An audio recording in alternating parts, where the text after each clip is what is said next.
Fala, meus queridos! Meu nome é Vinícius Meneghel e esse é o canal Cripto Mais. Hoje eu vou estar falando aqui de um assunto diferente um pouquinho, né? Um pouco mais voltado para a economia, né? A questão da macroeconomia, mas acredito eu que seja um dos principais fundamentos aí para o Bitcoin para os próximos anos, então com certeza é um negócio assim que vale muito a pena estar falando. Então eu já peço para vocês, né, como de costume, que vocês deixem um like, se inscrevam aqui, por favor. Se vocês quiserem que eu fale de alguma coisa, pode deixar nos comentários aí. Vai ser um prazer estar abordando essa questão. E vamos começar. Hoje o que eu quis abordar foi a relação da inflação com o Bitcoin. Por que eu quis abordar esse assunto? Porque nos últimos meses, no ano passado, nos últimos meses principalmente, a gente está vendo mais os reflexos daquela política de impressão de dinheiro que aconteceu lá no ano passado para conseguir estar fazendo, não só aqui no Brasil, mas como no mundo inteiro, né?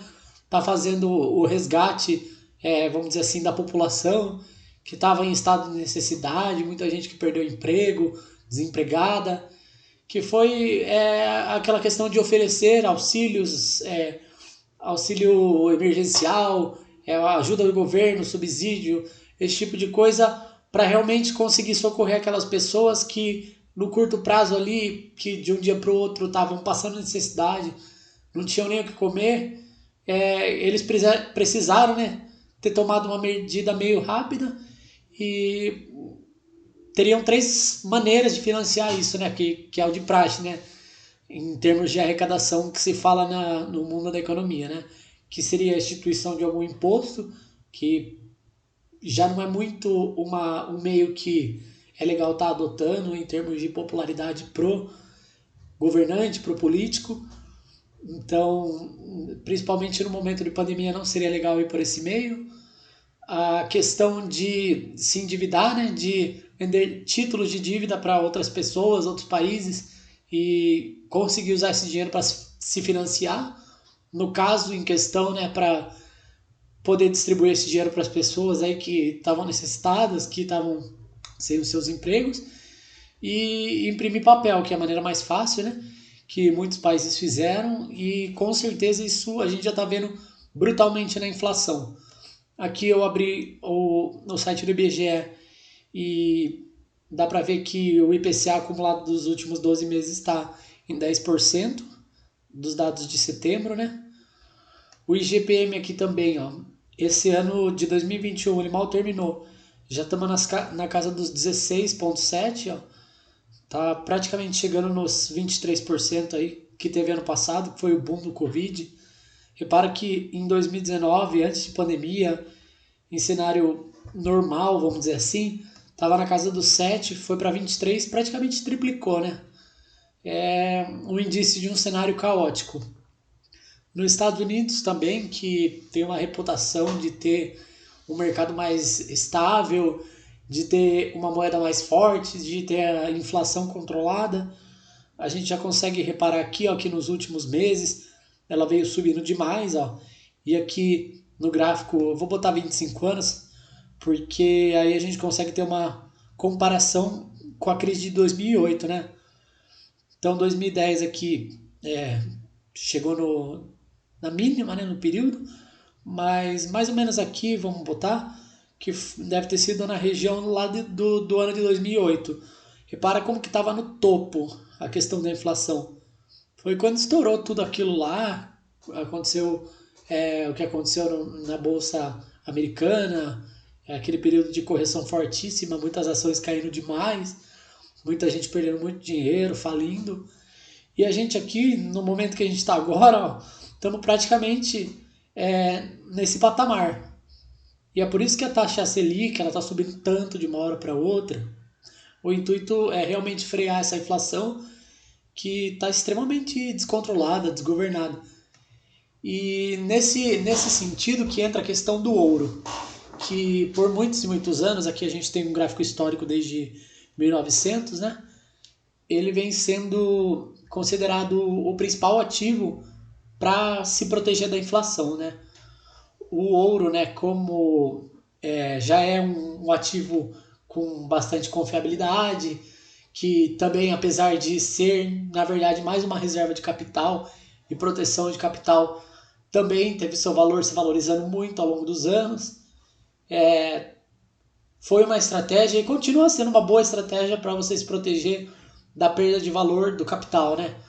A gente está vendo aí o preço das coisas disparar, subindo demais, e muito se deve a isso, né? Da emissão de mais moedas, o dinheiro perdendo seu valor, e os investidores, as pessoas, elas vão correr atrás de mecanismos para estar protegendo o seu capital. Ao longo dos anos aqui a gente consegue ver no gráfico a reserva de ouro dos Estados Unidos, né? A partir de 1965 ela começou a cair bastante, mas em relação ao preço, ó, foi subindo demais, e a partir de 1970, que coincidentemente aqui foi o período que o valor das reservas elas caíram, se estabilizaram, o preço subiu demais, deu uma corrigida aqui, voltou a disparar.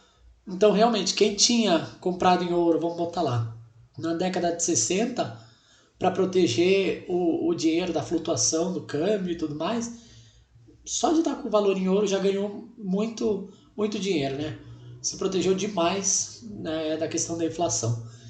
Então aqui no Brasil é muito pior, hein?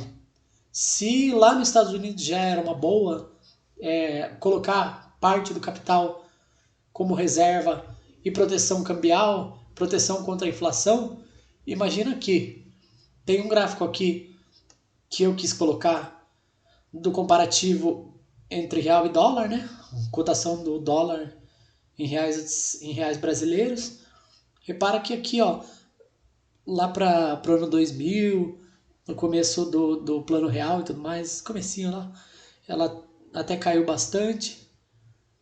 Chegou na mínima aqui, vamos botar em talvez aqui em 2008, 2011, por aí, nos 1,50 e pouco, e depois só subiu, disparou, subiu pra caramba, e com certeza você tendo reais, simplesmente você tá perdendo dólar. Por mais que em 2010, 2011 você dobrou o que você ganhava, em dólares, como saiu de 1,50 para 5 e pouco, praticamente mais do que 3 vezes, mesmo dobrando o seu salário, você ia ter perdido o dinheiro em dólar. Então, simplesmente por deixar em dólar, o seu dinheiro ia estar valorizando, né? Pensa que você comprou lá $1.000 na época que estavam em 50. Se você fosse vender esses $1.000 hoje, nossa, seria um puto investimento, né? Então aqui o gráfico do Bitcoin, que eu acho legal em termos de comparação mesmo, porque assim como o dólar subiu bastante em relação ao real, o Bitcoin nem se fala, né? Ele explodiu demais. Então assim como o ouro, que a gente consegue ver que teve uma forte valorização, o Bitcoin também teve, só que em um período de tempo muito menor e numa proporção gigantesca muito maior. Aqui eu peguei um gráfico de futuros de ouro para a gente ter uma noção. Eu vou colocar um aqui, a gente consegue ver que realmente está subindo, está espelhando mais ou menos o que estava falando lá no gráfico. Então quem tem ouro realmente ganhou dinheiro só de manter esse ouro aí. Mas se a gente comparar o ouro com o Bitcoin, olha que discrepante. Eu quis colocar depois porque eu acho que ia ser mais legal de olhar. Olha isso. O Bitcoin tá aqui em laranja. Não dá nem para ver praticamente a barra do ouro. Ele se valorizou mais de 16.158% em relação ao ouro. Então, aqui uma notícia para a gente ter uma noção também. Investimentos em ouro caem 60% e Bitcoin cresce como ativo de proteção. Então, realmente, muitos investidores, principalmente os tradicionais, que têm esse hábito, né, que já viveram crises e têm esse hábito de estar querendo proteger o seu capital, ou parte do capital, eles estão começando a realmente perceber esse atributo que o Bitcoin tem como um ativo escasso e um ativo que ao longo dos anos a geração dele vai sendo cada vez menor. Então estão migrando do ouro para o Bitcoin, acompanhando primeiro esse comportamento do mercado e a tendência que as pessoas estão tendo de cada vez mais acumular Bitcoin, mais ou menos como um princípio que eles ligavam em relação ao ouro, né? Juntar ao máximo para proteger o seu capital, criar reservas, né? Como governos fazem e tudo mais. E provavelmente essa tendência vai ser cada vez maior. Como a inflação está descontrolada, como o dinheiro está perdendo seu valor, e o real nem se fala, né? Que, nossa, quem está com real aí está perdendo tanto valor, está perdendo tanto poder de compra que desanima, né? Então, com certeza é uma tendência que vai continuar. Aqui uma notícia, né, que a Rússia pretende substituir as reservas de dólar americano por ativos digitais a longo prazo. Assim como o ouro, o dólar, por muitos anos, eu acho que até hoje, continua sendo uma moeda forte, né? Um ativo que realmente tem essa questão do respeito e a confiabilidade no mercado, por ser uma moeda estável, uma moeda segura, confiável. Então, o próprio dólar, assim como o ouro, eles estão começando a seguir a tendência de querer substituir. Principalmente no caso, assim, por exemplo, a Rússia, que vamos dizer assim, que em termos de ideologia, em termos políticos mesmo, tem motivos para não estar tão atrelado e tão dependente, conectado dos americanos, né? Esse conceito de russo ter reserva em dólar realmente é um pouco perigoso e talvez até um pouco conflitante pensando no passado dos dois países, né? Então essa substituição, eles falam aqui que não começou ainda, mas creio que vai ser um processo natural em todos os países.